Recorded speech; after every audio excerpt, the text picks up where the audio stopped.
अवश्य पूर्ण करूंगा मुनिवर, किंतु इस समय मैं आपके दर्शन करने आया हूं। माता पिता की आज्ञा से मैं पृथ्वी की परिक्रमा के लिए निकला हूं।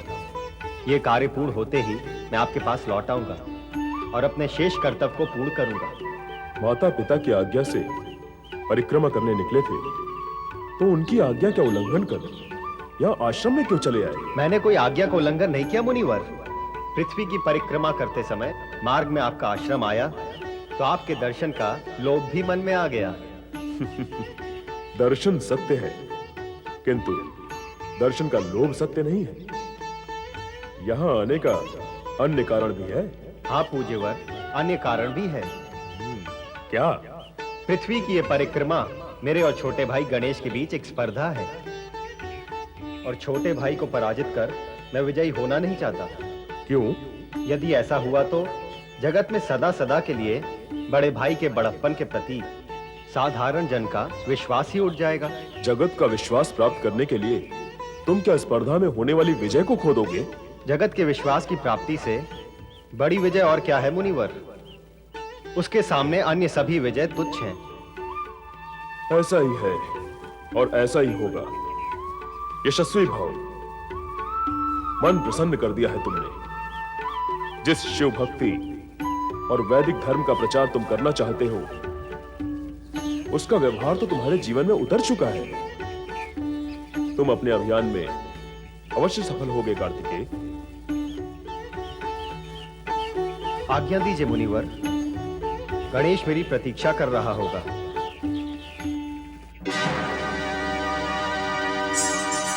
गणेश भैया शांत हो जाइए, शांत हो जाइए। कार्तिक भैया आ जाएंगे। अरे आ तो जाएंगे, पर ये क्या उचित हुआ? तो अनुचित क्या हुआ? मैंने अपने माता पिता की परिक्रमा करके पृथ्वी परिक्रमा को छोटा बना दिया। क्या ये उचित हुआ? आपने स्वयं कहा था गणेश भैया कि माता पिता सर्वोपरि होते हैं, तो उनकी परिक्रमा भी श्रेष्ठ और उचित ही मानी जाती है। ऐसा मैं मानता था, आप भी मानते हैं, पर क्या बड़े भ्राता कार्तिकेय भी ऐसा मानेंगे? हो सकता है उन्हें यह अप्रिय लगे। यही सोच सोच कर मन व्यथित हुआ जा रहा है। क्यों लगेगा अप्रिय? आप दोनों भाइयों में तो अटूट प्रेम है। आपके इस कार्य से वे व्यथित होंगे। ये सोच के आपको व्यथित होना व्यर्थ है। फिर भी मैं उनसे क्षमा अवश्य मांगूंगा। देवी पार्वती, आज गणेश की बुद्धिमत्ता ने उसके उज्जवल भविष्य का परिचय दिया है। निश्चय ही गणेश जन जन द्वारा पूज्य होगा।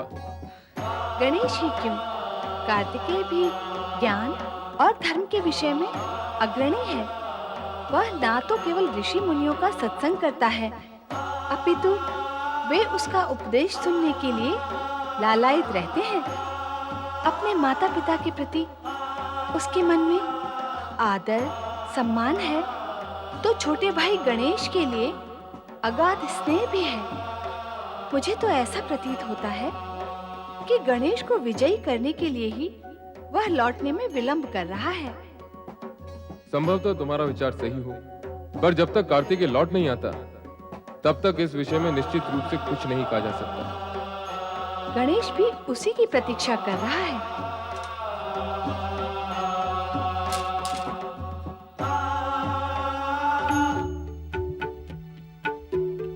गणेश भैया, वो देखो, कुमार कार्तिकेय आ गए।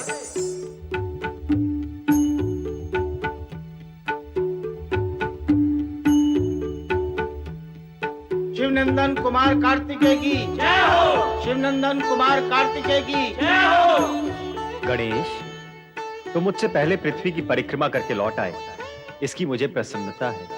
इस विजय के लिए बधाई। कैसे विजय और कैसे बधाई? मैं तो लज्जित हूँ और क्षमा प्रार्थी भी, क्योंकि मूषक रात तो। पहले माता पिता के दर्शन कर उनका आशीर्वाद प्राप्त कर लें, उसके पश्चात इस विषय पे चर्चा करेंगे। आओ। शिवनंदन कुमार कार्तिकेय की जय हो। लो, कार्तिकेय भी आ गया और अब दोनों इसी ओर आ रहे हैं। हाँ, दोनों की जय जयकार भी हो रही है। आप दोनों के विवाह की घोषणा अवश्य कर दें। देवी, हम अपनी इच्छा को पुत्रों पर थोपने के पक्ष में नहीं हूं। ऐसा क्यों कह रहे हैं स्वामी? पुत्रों का विवाह तो माता पिता की इच्छा से ही होगा। अवश्य होना चाहिए, पर कार्तिकेय अपनी विवाह करने की अनिच्छा प्रकट कर चुके हैं। वे धर्म कार्य और लोक कल्याण में प्रवृत्त हैं। शिवनंदन कुमार कार्तिकेय की जय। गौरी पुत्र गजानन गणेश की जय। भगवान भोलेनाथ गौरी शंकर की जय।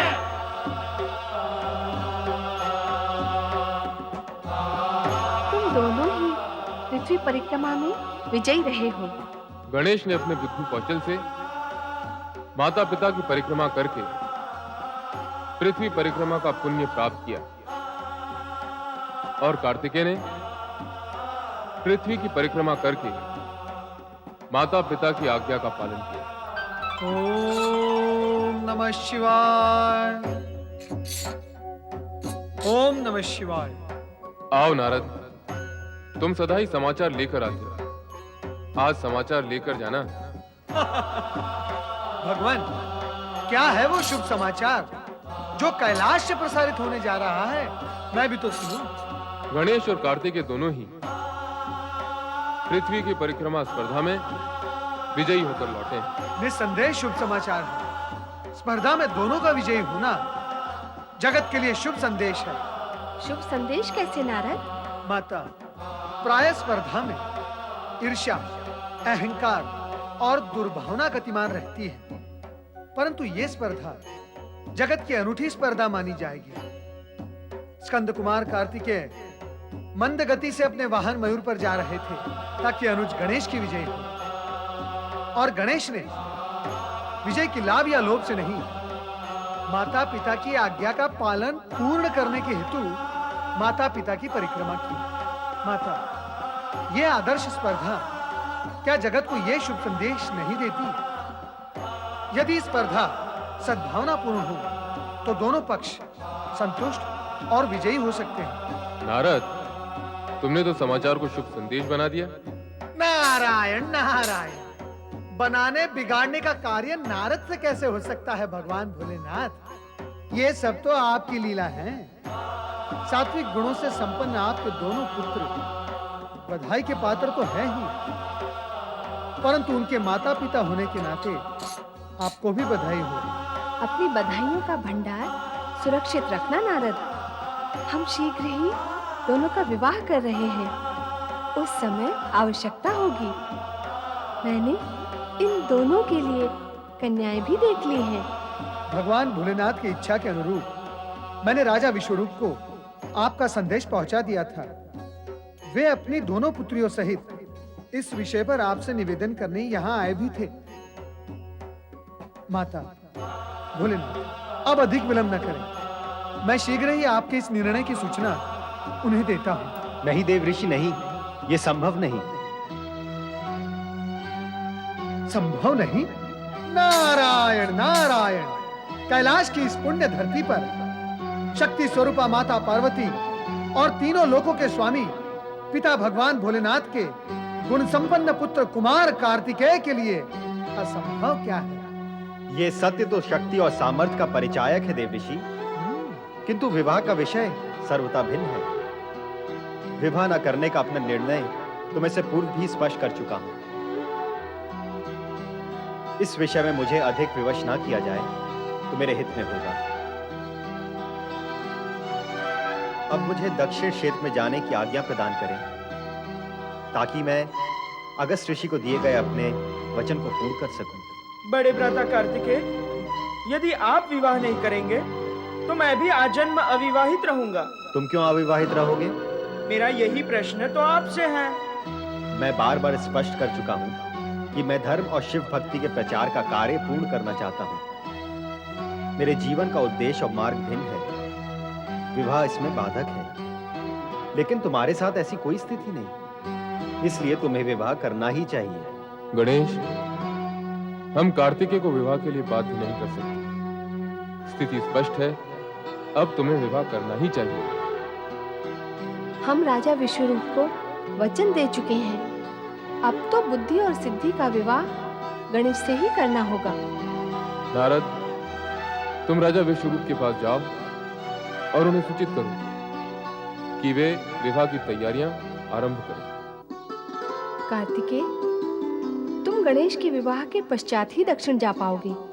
जैसी आपकी आज्ञा मां। मैं गणेश के विवाह के पश्चात ही दक्षिण जाऊंगा। अर्थात गणेश के विवाह का शुभारंभ शुभ ही शुभ होगा, मंगल ही मंगल होगा। बोलिए मंगल मूर्ति गजानन गणेश की, मंगल मूर्ति गजानन गणेश की।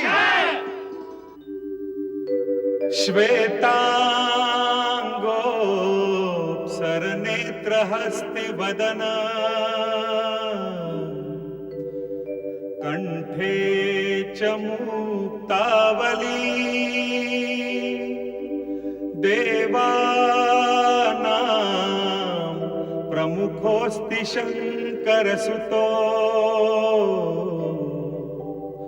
शच्चन्द्रवच्छान्तिदः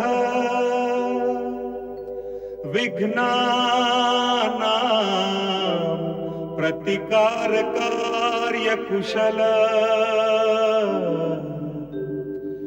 चासीनमूषासनो सोयात गणनाथ भार्य यमने भूयाच्च सन्मङ्गलम्।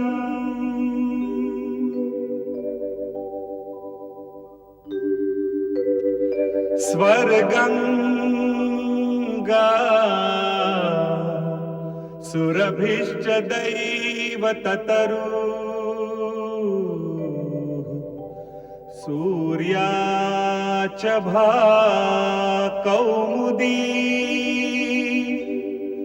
सिद्धिं पुण्यविवाहकार्यपरका दृष्ट्वा च सम्मोहिताः तद्वद् बुद्धि विवाह कार्यकरणे मज्जन्ति दिग्देवताः इत्थं सिद्धि सुबुद्धिदन्ति यमने कुर्वन्तु वो मंगलम्।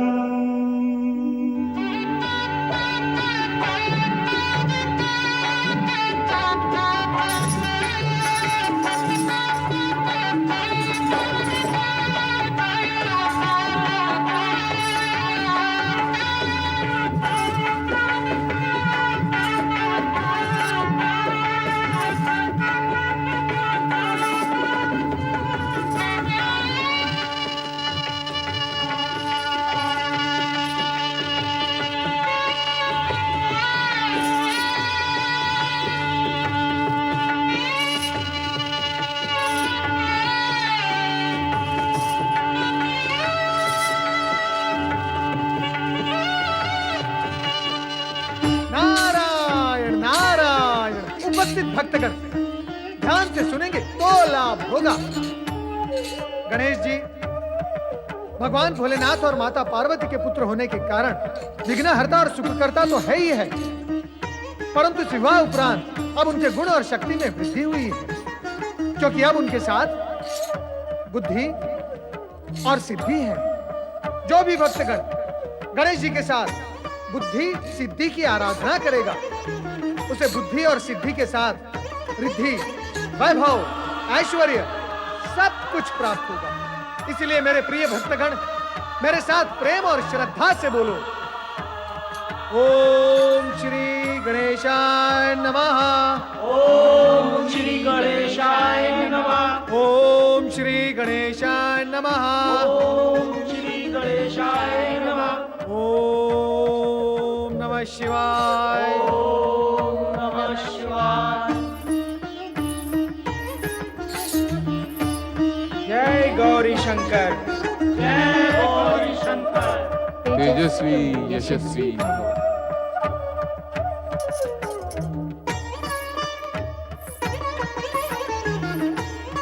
तुम तीनों को मेरा शुभ आशीर्वाद।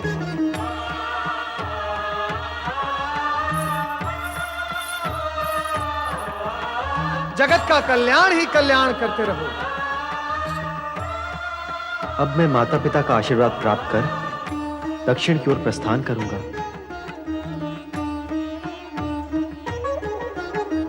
माताश्री, पिताश्री, आपकी आज्ञा और आशीर्वाद का इच्छुक हूं। आप अपने बड़े भ्राता को दक्षिण की ओर जाने से रोकते क्यों नहीं? व्यर्थ है उन्हें रोकना। दक्षिण ही उनका कर्म क्षेत्र है। वे वहां जाकर धर्म और भक्ति की नई परंपरा को सूत्रपात करेंगे तथा अन्य देवी देवताओं से अधिक पूज्य होंगे। गुरुमुखम, षटमुखम, सुब्रमण्यम आदि नामों से दक्षिणवासी